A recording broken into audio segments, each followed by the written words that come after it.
Hello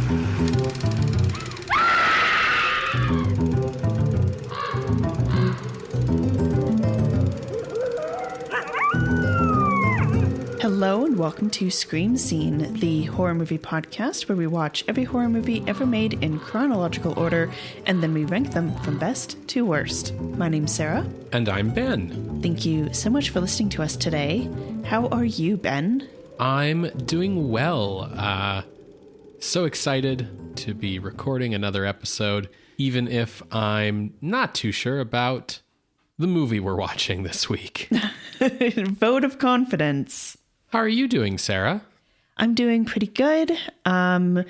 So for folks who are watching the calendar and counting and everything, well, this episode comes out in late January. As we are recording, I'm still recovering from my surgery. When this episode comes out, it will be like a week before I'm scheduled to head back to work.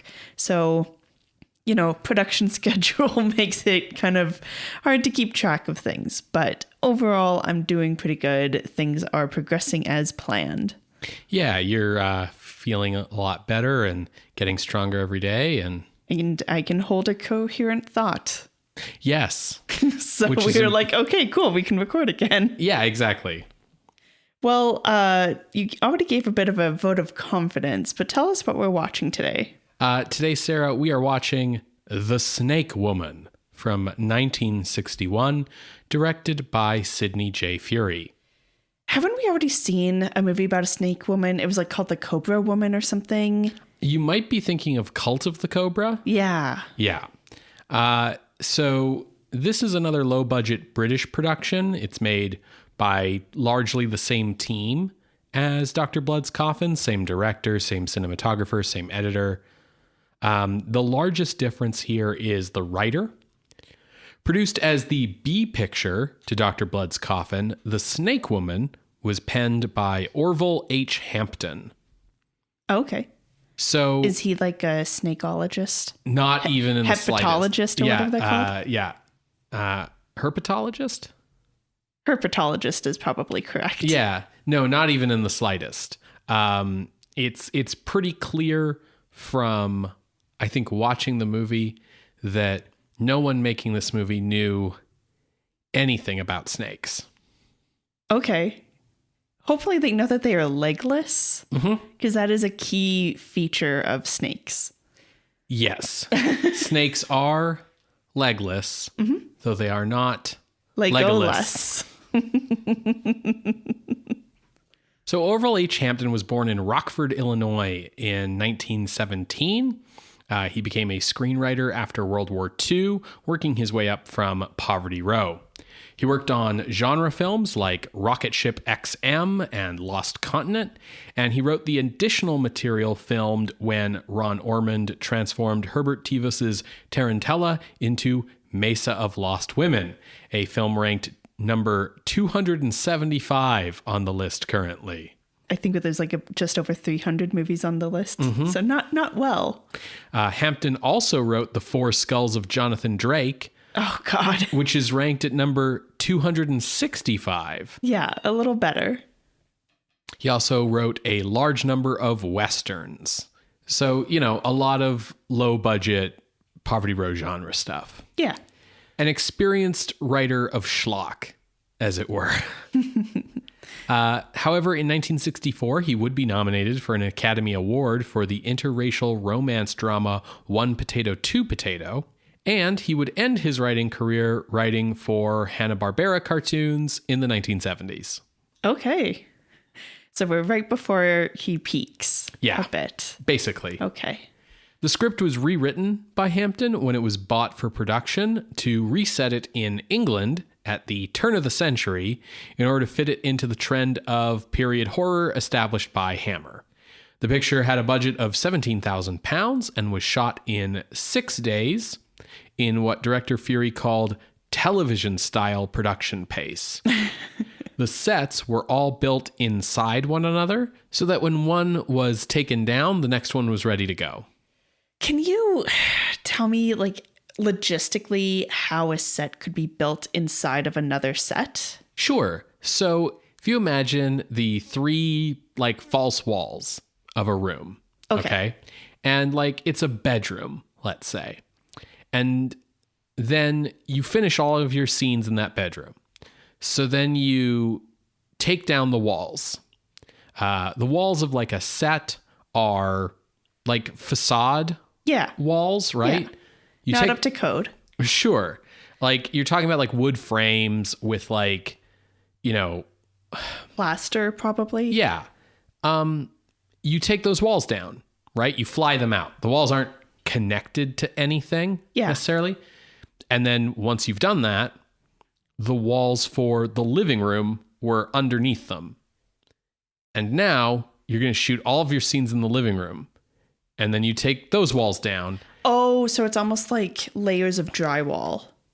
Like, I guess, sure. Okay. It's just like if you imagine the wall of a set as like a DVD box. And you just they're have like layers of an onion. If you just had like 3 of those sort of stacked one after another, right? You just take one out and it reveals the next one. Yeah. And then after you shoot the living room, you're shooting in the like courtyard or whatever. Cool. Yeah, no, I was just like, I was imagining like, how would you fit like the living room with a staircase inside of the bedroom? You know what I mean? Like, I was just like, I don't know space-wise how that would work. You go from the smaller rooms out. Yeah. No, I get it now. It's not, I don't recommend it. So the film stars 22-year-old actress Susan Travers as the titular Snake Woman, though she has barely any dialogue. In fact, probably the most memorable character in this movie is played by 62-year-old actress Elsie Wagstaff, who spends the movie screeching her head off as superstitious, aspiring baby murderer Aggie Harker. Am I supposed to know who these names are? No. Okay. You said Aggie Harker as if it's like Elizabeth Borden. Yeah, no. Okay, cool. All right. Yeah, is she like the lady who is in like all those James Whale movies? No, I thought she was, and I looked it up to check, and no. But very similar vibe. Yeah. Okay. This picture was rated A by the BBFC. For everyone. A for adult, which you could think of in a modern sense as being kind of equivalent to like a 14A or something, or a PG-13, or even really just like a PG. It's just, this movie has adult themes, but like there's nothing to prevent younger people from going to it. Yeah. Right? It's a content warning more than a restriction. It was released on a second bill by United Artists, and it was savaged by critics who called it so ludicrous as to border on self-parody, more likely to elicit laughs than chills, and so inept in its filmmaking as to look like it was made in the 1890s when it was set. Woof. This film is in the public domain, and you can find it on YouTube or Tubi. But, okay, like, casting our minds back to last episode with Dr. Blood's Coffin. Yes. And we were, like, pleasantly surprised. Yes. That it was fairly okay. Yes. It ranked about middle of the list. And this is the same production crew, same director, different writer. Yeah. And different actors. Working faster with a lower budget in black and white. Okay, cool. So Dr. Blood's Coffin had a budget of £25,000 and was shot in 10 days. And Snake Woman was £17,000 in 6 days. Yeah. All right, that puts things into perspective here. Yeah, I have not heard good things about this movie, but, there's always the chance that something will pleasantly surprise you. So you said that this is available to watch on Tubi. That's where we will be watching it. Hopefully, folks, you can, hopefully with big quotation marks, maybe wait to see what we think of it. If it's worth your time. And go to Tubi and you can watch along. You're going to hear a brief musical interlude. And when we come back, we will discuss The Snake Woman from 1961, directed by Sidney Furie. See you on the other side, everybody.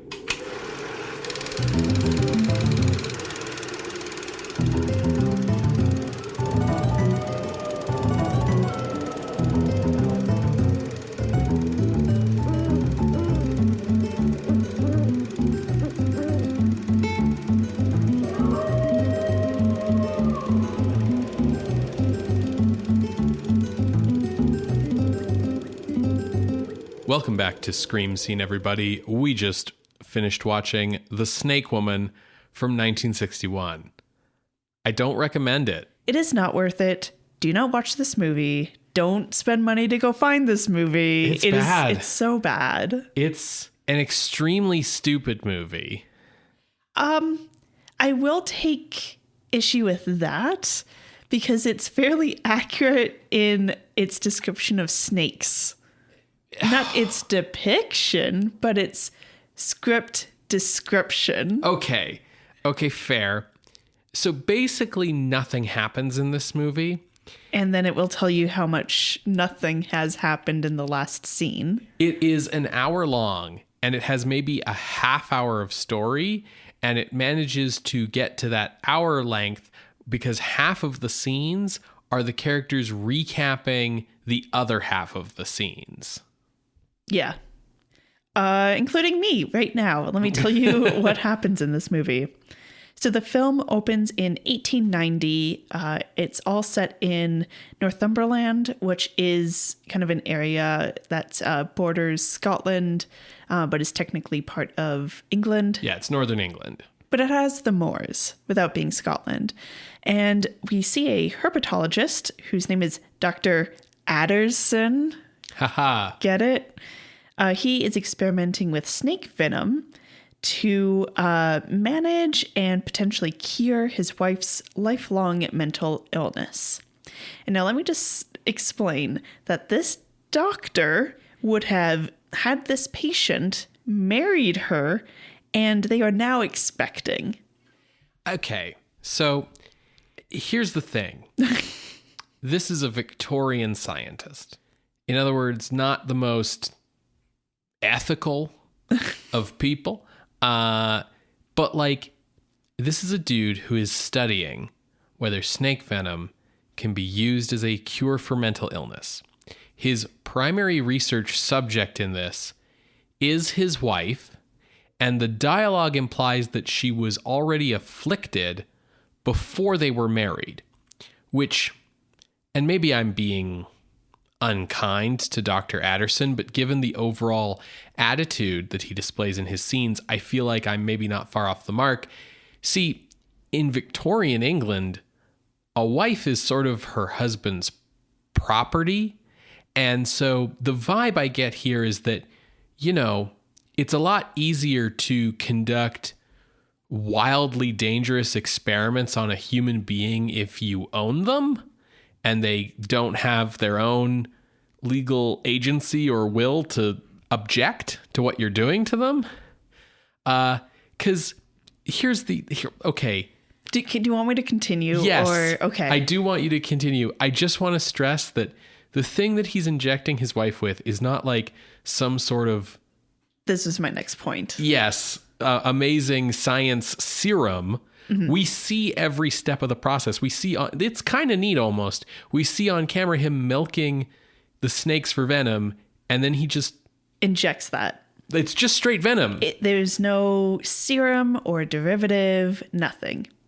Now, as I said, his wife is expecting, and with this latest injection, she goes into labor, presumably earlier than the 9 months. Dr. Adderson brings in the village doctor, Dr. Merton, and Dr. Merton brings a midwife named Aggie. Now, Aggie is kind of a witch. Yeah, she says she's not a witch, but in then says she's a witch. Yeah, everything that matters, she's a witch. So when the child is born, she's born cold to the point where they think that she's born dead. She has no eyelids and is therefore snake-like, as if in an example of maternal impression.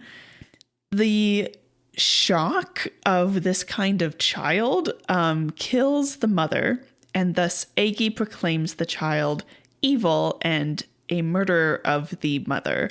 Because she put the evil eye on her. So Aggie tries to kill the child, so she's kicked out of the house. So Aggie heads to town to get a mob together. As the mob is coming back to the house, Dr. Merton ends up taking the baby to a local shepherd to kind of hide her until morning, telling the shepherd that her father, Dr. Adderson, is going to come get her in the morning. Except the mob comes and destroys the lab, destroys the home, and Dr. Adderson is kind of lynched, both in the sense of like, you know, dying in the house fire, but he's also bitten by his snakes and he dies. This opening prologue takes so long. It's so difficult to get through. In summary, it does sound like a lot of the same things you might expect from this genre, right? Mad scientist, the town turns against him, there's an angry mob, they burn down the laboratory. Like, the basic steps of this are pretty standard. The thing that makes it so hard to get through is, like, we have this guy, Dr. Adderson, and when he goes to inject his wife with snake venom, she does not want him to. And he's like, that must just be because you're going crazy again. It's been too long since your last injection. And she's like, no, but it hurts everywhere. And he's like, that's weird. And I'm like, is it? It's venom. And she's like, what about the baby? And it's like, as if he's like, the baby? He's like forgotten that his wife is pregnant. And he's like, whatever. He literally says, my experiments are more important than any human life. So Adderson is not a likable character. He kills his wife. Like, frankly, he's responsible. And so you might think you'd be on the side of, like, the townsfolk who turn against him. Except that they're led by Aggie Harker, a woman who we just saw try to kill a baby and fail. And also, the townsfolk who lynched Dr. Adderson and set fire to his house are, like, led by the town constable. Like, this whole town just gets up and decides to murder this guy because a rambling old woman told them to. Like, nobody in any of this is sympathetic. It's very difficult to watch. So the reason why Dr. Merton gives the baby to a shepherd rather than trying to raise the baby himself is because he's off to Africa for his own doctory reasons. He returns 20 years later. So now we are in 1910. Long research trip. I mean, if he could get that amount of funding, good for him. He returns to the shepherd, and the shepherd's like, you know, the kid was weird. My sheep kept dying. My dog died. And so she, like, left. And he's like, what do you mean she left? And the shepherd's like, yeah, like a couple years ago when she would have been like 18. Whatever. So she's missing. It's like Dr. Merton didn't know that Adderson was killed and just expected Adderson to pick the girl up, even though we see him leave the village like the next day to go to Africa. And it's like, how did you not learn that Adderson died? Yeah. Like, he waves goodbye to the people who we see starting the fires. Right. But the shepherd did name this girl Atheris, which is a genus of vipers. You know, we're being clever. So also now in the village is a retired colonel. His name is Clyde Winborn, who scoffs at the local superstitions of venomous snakes killing people until a local comes in who was clearly killed by a king cobra bite. And so he's like, that's weird. We're in fucking Northern England. Let me get Scotland Yard involved.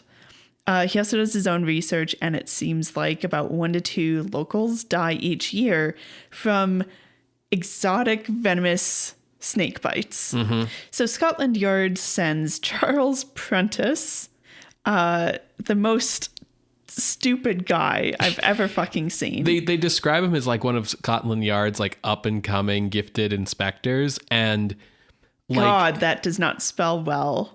For Scotland Yard. Yeah. No. I do like how the movie admits that this is way outside of, you know, the Metropolitan Police's jurisdiction, but they're doing it because, like, Colonel Winthrop has political pull. Basically. But yes, Prentice is a moron. You say Colonel Winthrop? That's not his name. What's his name? Winborn. Listen.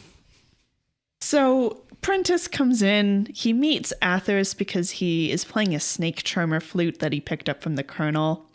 And he goes over to meet Aggie to kind of like check the story.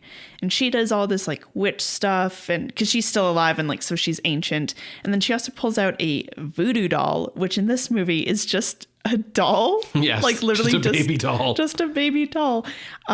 Gets him to shoot it 3 times. And she's like, great, now the prophecy is set. You are the one who will kill the snake woman by shooting her 3 times. And he's like, what the fuck is this town? A little bit later, a kid is bit by a type of snake called fer-de-lance. The snakeheads in the audience will be like, which fer-de-lance are you meaning? Because fer-de-lance actually refers to a couple of different types of snakes, because it really just describes a type of snake that has kind of a diamondy shaped head, like a lance. Sure. But they specifically call it the Caribbean, so we know that it's the Martinique lancehead snake. Okay. Rather than there's a fer-de-lance kind of snake that is in kind of like Mexico down to Venezuela. Gotcha.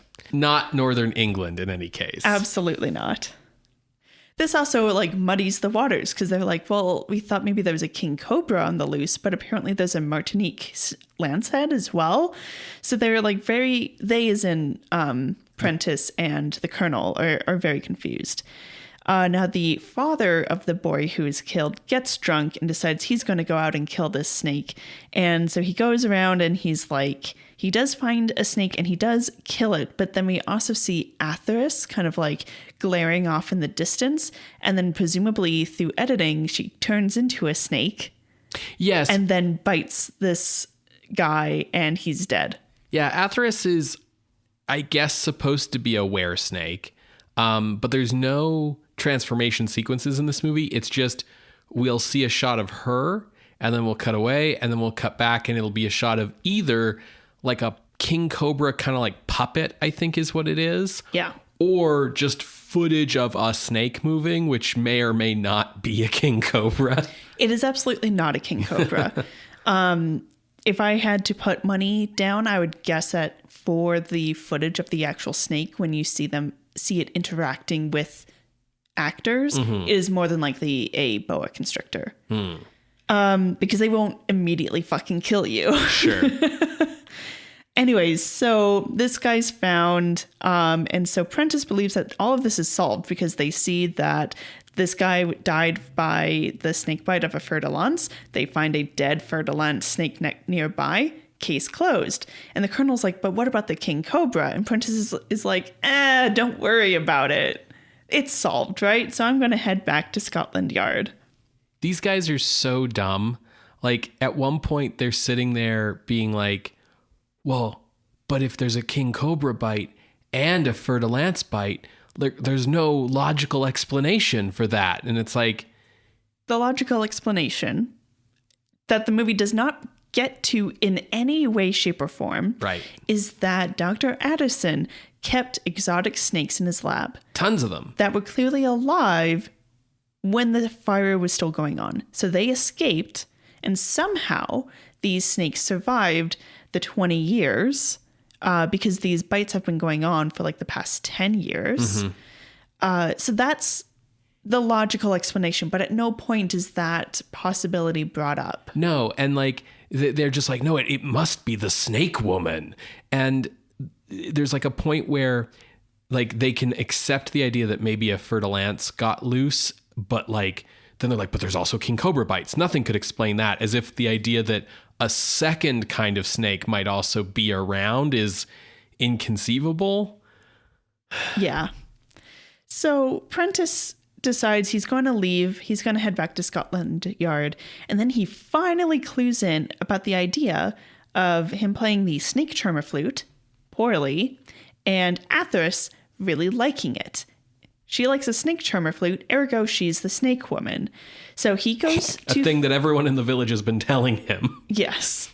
So he goes to find Atheris and instead finds her shed skin, which is comical. And Aggie shows up right after to remind him about, the prophecy, shoot her 3 times. Like, now you have to believe that Atheris is the snake woman, blah, blah, blah.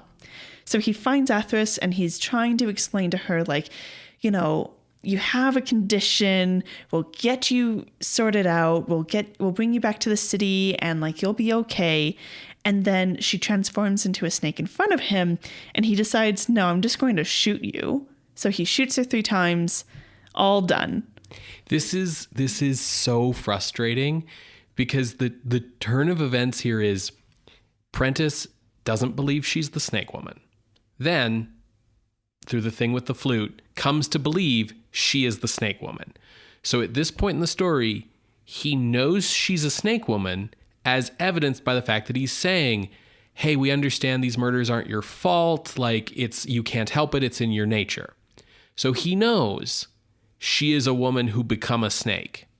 Then he hears like the colonel or someone calling him from off screen. He turns away for a moment and then he turns back and there's a snake there suddenly where there used to be a woman. And he like freaks out and shoots the snake 3 times.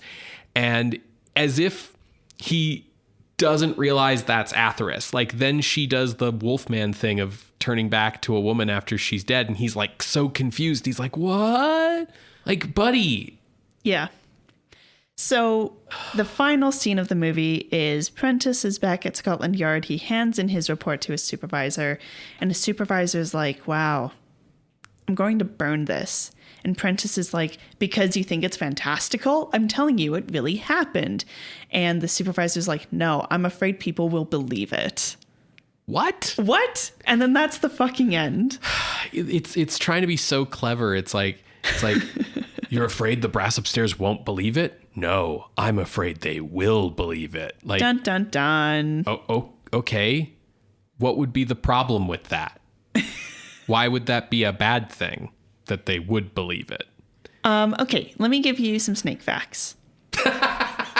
Okay, sure. Palate cleanser. Let's go. Okay, so first, let's talk about drugs from venom. Okay. So at the time of this movie being set, 1890, using venom for a medicinal purpose does mean using small doses of the venom. Mm-hmm.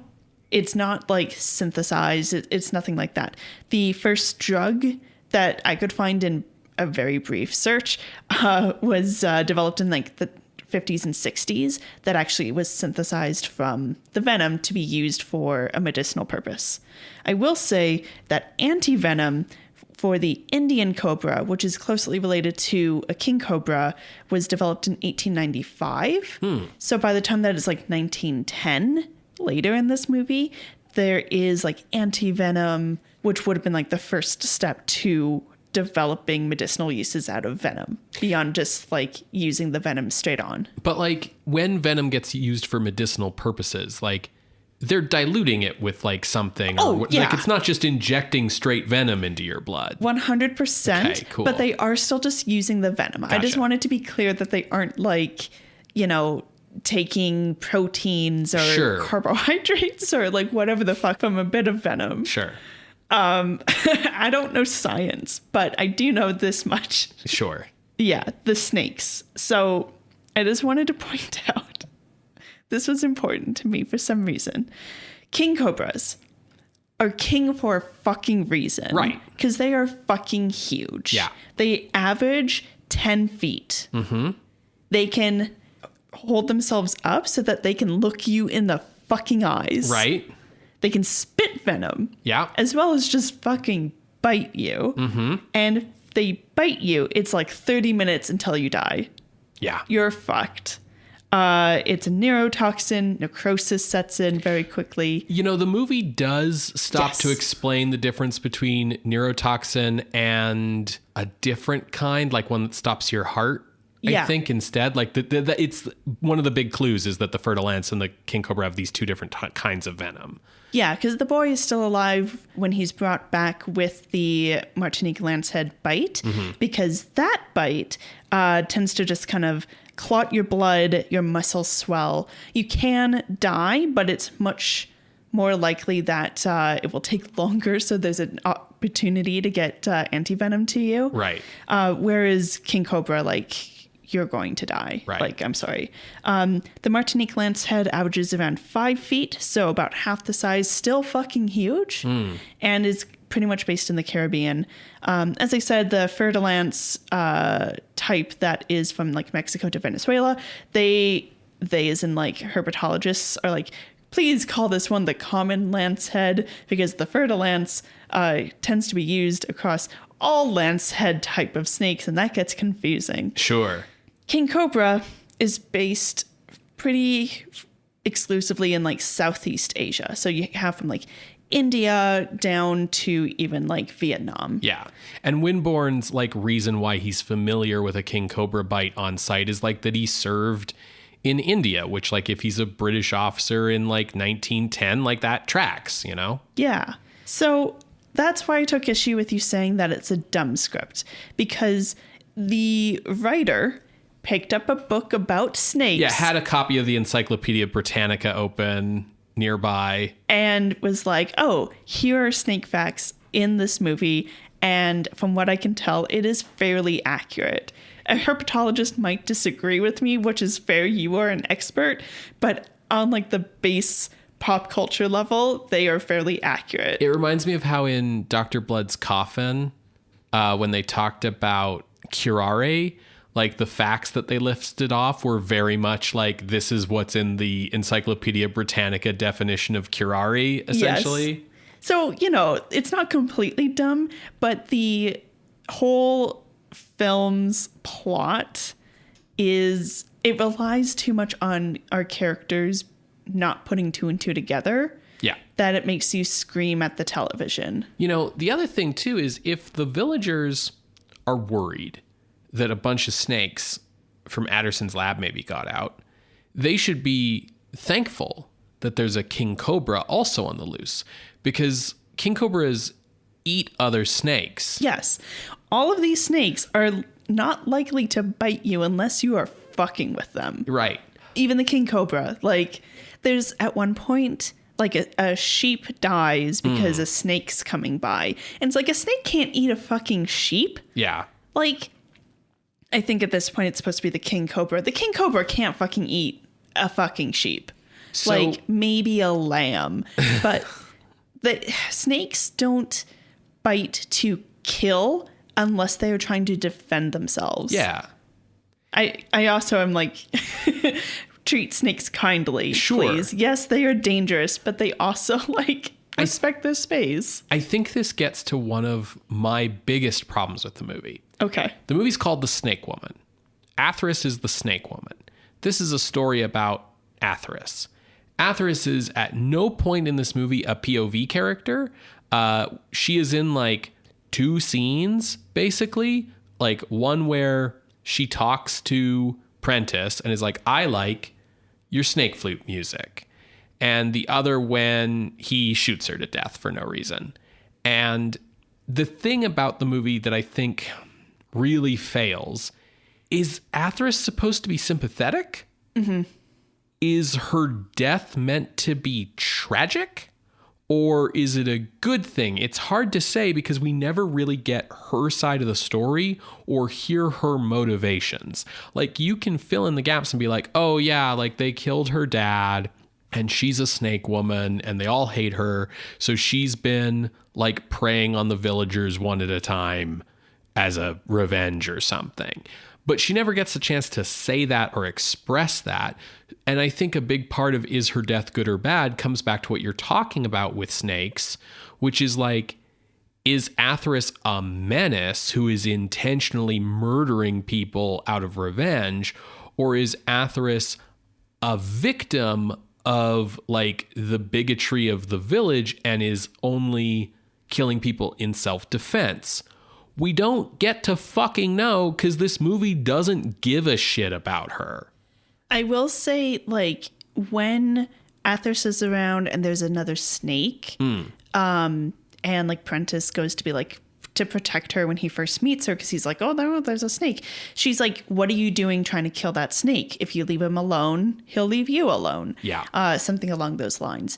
And so I think given the scant amount of lines that allow us to hear from her, I think the movie is trying to position her as trying is too strong of a word, because you're right, they absolutely do nothing. But I think the writer maybe was like, yeah, and then she's going to be sympathetic because sympathetic monsters are like the thing you do. Right. I just, even with that line, it's hard to tell if that line is supposed to be thematically telling us that Atheris is sympathetic and is only attacking out of self-defense, or if that line's just supposed to be like see, she sympathizes with snakes. And as we all know, snakes are bad. And this comes back to like another difficulty in this movie for me, which is that there are no likable characters. Absolutely. I think maybe the Colonel gets closest because he at least is like, oh, what? You have people dying in your village? Maybe we should do something about that. What? But everyone else is very bad. They are stupid at best and morally reprehensible at worst. Like, you've got Aggie Harker, who's like, we've got to murder this baby. And then that's another thing about this movie is like Atheris has been living out on the moors for like 20 years and the whole village knows it and knows she's the snake woman, and yet has done kind of nothing about it. Like, the closest is Aggie's like, I can't kill her because I was there when she was born. And it's like, yeah, but like half the town could go kill her. Yes, you got them all to kill her dad with no problem after all. Aggie Harker sucks. She's a terrible person. Prentice is a terrible person, given that, the movie implies that he wants to fuck Atheris. Like, that's his interest in her, which is like sucks real bad as a character trait. And then after this girl who he's fallen in love with, quote unquote, after seeing her one time, tells him like, hey, don't randomly shoot snakes for no reason. She dies because he decided to randomly shoot a snake for no reason. Like, I don't know. That ending is just so upsetting to me because it is the least motivated, like monster murder, like of all time, right? It also underscores like how easy it is to kill Atheris when like she's not fucking Dracula, she's not Godzilla. You can just shoot her with a gun. But you see the prophecy right. And blah blah blah. The movie also makes it seem like it's real easy to just shoot snakes. Right. I don't think it is. I feel like it's a little harder than what this movie makes it out to be. When I say that like nothing happens in this movie, like, afterward through the prologue, like there's, 50 minutes of movie and all that happens is Prentice shows up in the village, some people die, he shoots Atheris. Yeah.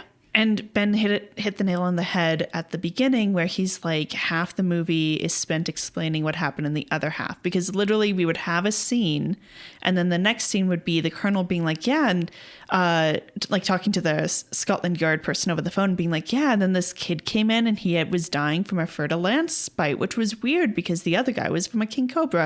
And it's like they explained all of that in the scene with the kid. Mm-hmm. Why are you explaining it to me yet again? Yeah. And the movie does this multiple times. Yes. Where characters will describe scenes to each other that just happened. Like Dr. Mertens, comes back to the village and he decides that like he was responsible for all this. So he goes to try and kill Atheris and she kills him in self-defense. And like this again, like muddies the waters for me. Like, is Mertens supposed to be sympathetic? Is Prentice? Is Atheris?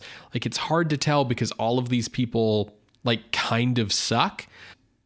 Ultimately, like, what was it all for? Like, there's no point to this story. Like, the story doesn't even have, like we meddled where man was not meant to go. Yeah, like it's just regurgitating things that we've seen done dozens of times in other movies to no purpose. Like the stuff is in this movie because the writer saw it in other movies, but they have no story that they themselves are trying to tell here. There's no tension throughout the movie because it's very obvious like what needs to happen and you're just waiting for the characters to figure that out. Isn't that some kind of dramatic irony or something? No. Like the performances are bad.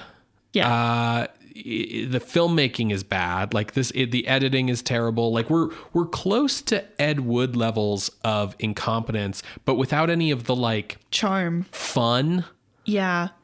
Which is really disappointing because after Sidney Furie's last movie of Dr. Blood's Coffin, I was feeling like excited to see what he would do, because a movie can fucking suck with a terrible script and terrible actors, but maybe he could have brought some charm. And no, he was like, they clearly, as we said in the opening, like they had 6 days to film this and they absolutely just fucking, I'm sure they had some afternoons off because they did not take any time or care with any of this. This is one of those movies where every time you're in a particular place, the camera's always like set up in the same spot. So you know that they just shot like, every scene in this room, one right after the other, without even like moving the lights or the camera setup kind of thing.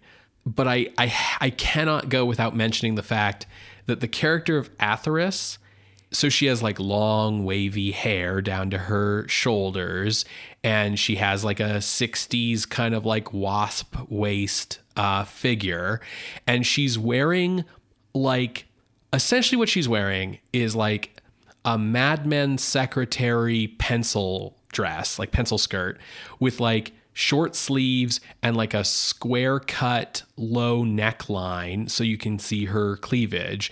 And then they've just sort of like ripped and teared along like the hem and the edges to like give you the idea that like she's been wearing this one dress out in the wilderness for 2 years, but it's like nothing about her looks period. She is very much just here to look hot. The only other woman in this movie, I guess except for Aggie, is the barmaid, and she is also designed and dressed to be as sexy as possible, because that low-cut shirt is really pushing it. It's like Hammer level pushing it. She is like, that barmaid is in like Renaissance fair serving wench kind of clothes. She's inches from like a wardrobe malfunction at any time. And you know what? I think she actually gets more lines than Atheris. She absolutely does. Because she gets a crush on Prentice, and she has to explain to the Colonel all what we just saw in the previous scene. Yes, but it is weird that like Atheris's only attribute really in the movie is to be eye candy, but like you would think that the fact that she's been on her own in the wilderness for 2 years would almost give you an excuse to have her be wearing less. Like, yeah, it's like a sexy 60s pencil skirt, but like, it's still kind of like a business appropriate like outfit. What, you want to see Joan wearing this? So I'm ready to move on. I don't have anything else to say about this movie. I don't think it's worth watching. And I think this is going to go fairly low on the list. I do have one other thing I need to bring up, which is like, okay, yeah, so there's nothing to recommend this movie. However, if there's a reason to watch it, it is Elsie Wagstaff's absolutely batty performance as Aggie Harker. It is the most caricatured, like over the top, like mad old woman, crone, witch character. And I draw attention to it only for one reason. Her appearance and her like whole, like, I'm a crazy old lady witch thing. Her name is Aggie Harker. And I started to be like, did Stan Lee steal this name for Agatha Harkness? Because, dear listener, in the original 1960s issues of Fantastic Four, where Agatha Harkness first appeared, she did not look like a hot, middle-aged Catherine Hahn. Yeah, she did not look like the lesbian idol of millions.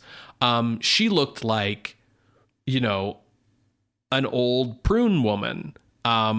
And she was this like mysterious dark witch figure. What actually, it's a very funny thing. It's the Fantastic Four want to hire a nanny for Franklin Richards, Sue and Reed's kid. And so they get this like sweet old woman. And then it just turns out that she's actually like an evil witch.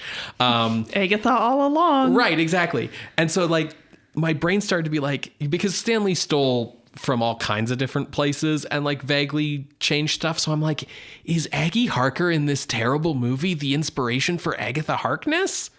Anyways, I just had to express that theory and get it out there. Okay. Well, let's move on to ranking. Yes. The first thing we should establish is that there are 293 ranked films on the list. Yeah.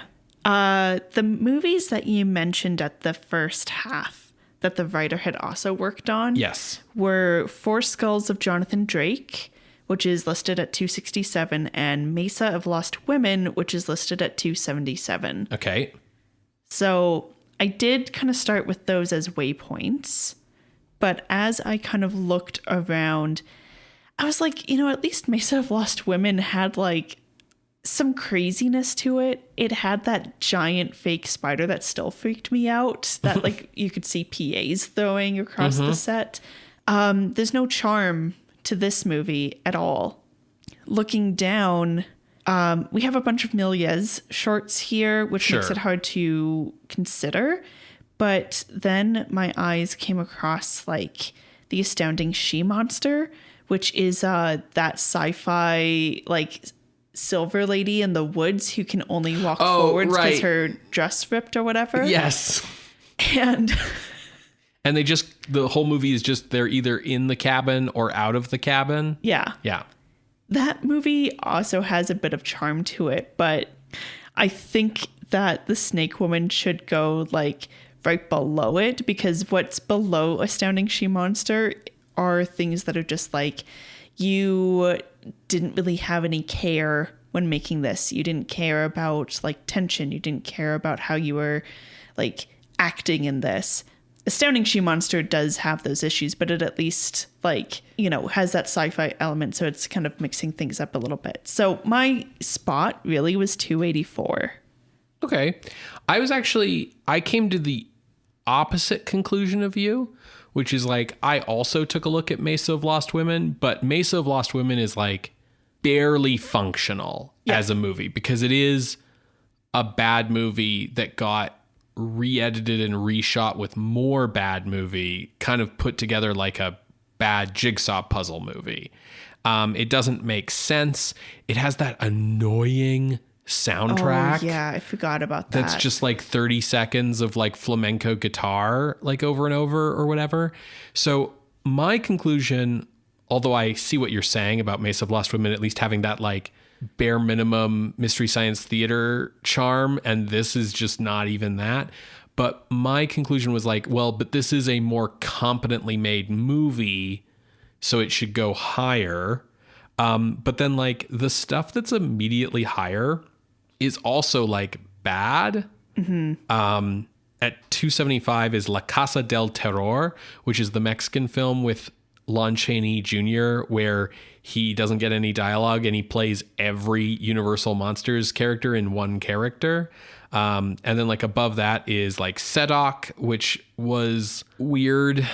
I don't want to put this above Attack of the Giant Leeches at 273. No, neither would I. Okay, I just wanted to, put my foot down. I understand that you have fondness for the Giant Leeches. So like I was thinking this should go under La Casa del Terror for sure, because although that movie's very bad, it's still like a movie. Like, I don't know. I was looking under that and above Mesa of Lost Women, which is like a very short range.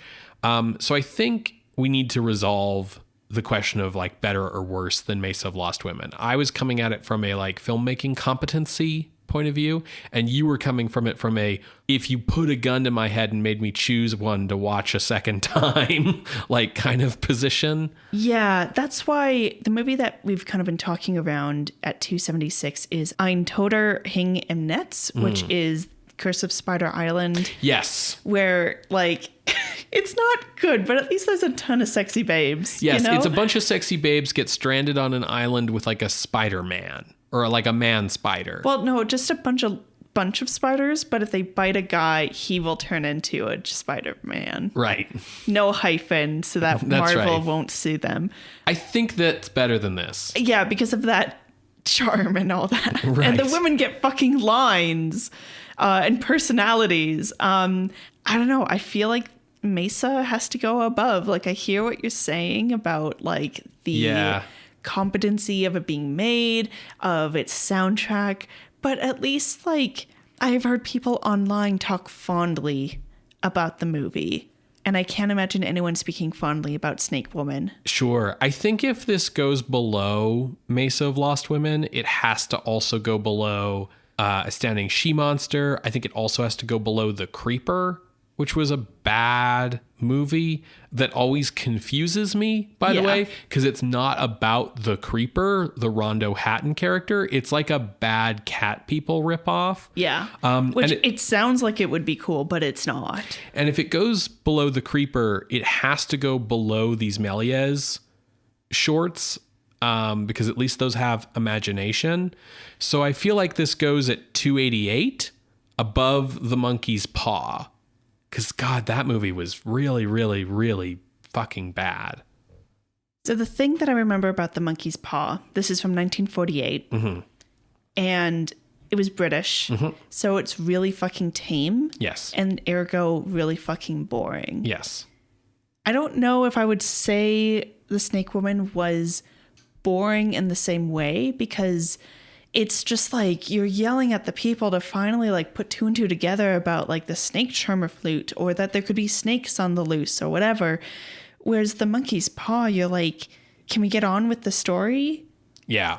I read an article today about how Netflix executives basically like encourage people making Netflix original movies to make them bad. To make it so you can focus on something else and have it play in the background and still follow. Yeah. Which, by the way, I think is a terrible idea. I understand where the executives are coming from with thinking it's a good idea, but it's a bad idea. Yeah. The idea just being like throw Netflix on in the background and just leave it running. Which means like you're thinking of movies not as art or even as entertainment, but as something to fill space in people's living rooms, which is really where the idea of thinking of art as content comes from, because that's all content is. It's just something that fills a space, right? To be consumed. Yeah. You know, what's inside this box? This box has contents, right? And I got really upset about it, and it made me think about like the slopification of products and how everything's getting worse and all that.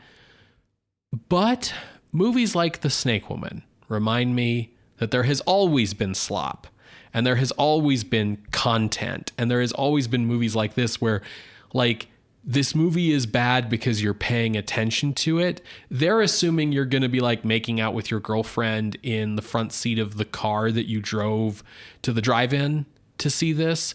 And when you come up for air, you're going to be like, wait, what was going on in this movie again? And it'll be helpful when someone recaps what's happening. Like, this movie is, I think, almost made assuming you won't care or pay attention to it, which makes it bad, but at least there's some comfort to be taken in the fact that the past was not always better. It is sometimes useful and helpful to know that there were bad movies in the past, so you don't develop this rose-tinted glasses idea of like the past was always better. So if there's a value to The Snake Woman, it may be that. It can't go below House of Mystery. House of Mystery is fucking trash. Absolutely. But we were talking about comparing it with The Monkey's Paw. So after this monologue, where do you fall? I think I want to put it above The Monkey's Paw because The Monkey's Paw was just like, it was nearly unwatchable. Yeah, cool. Let's do that. Okay, so entering the list at the new number 288, which again, there are 294 spots on this list. It's The Snake Woman from 1961, directed by Sidney J. Furie. Sorry, Mr. Furie. It's not a good movie. He's like, I know. If you would like to see this list, you can head to screamscenepodcast.com. There you can find links to the many episodes that we have mentioned today, as well as our appeals box. If you would like to contest this or any other ranking, you can drop us a line through our Ask box on Tumblr, or you can reach out over email by emailing screamscenepodcast@gmail.com. You can also find us on Blue Sky now at screamscene.bsky.social. If you want to support the show, you can head on over to patreon.com/screamscenepodcast and chip in as little as $1 a month to help keep the show going, pay our hosting bills, pay for us to upgrade our editing software, keep the show trucking along and improving and, keep us doing what we're doing. At $1 a month, we will thank you on the show. At $5 a month, you get access to our library of bonus audio content. And at $10 a month, you get access to our library of bonus, written content. And we would really just appreciate the support. So once again, that's patreon.com/screamscenepodcast.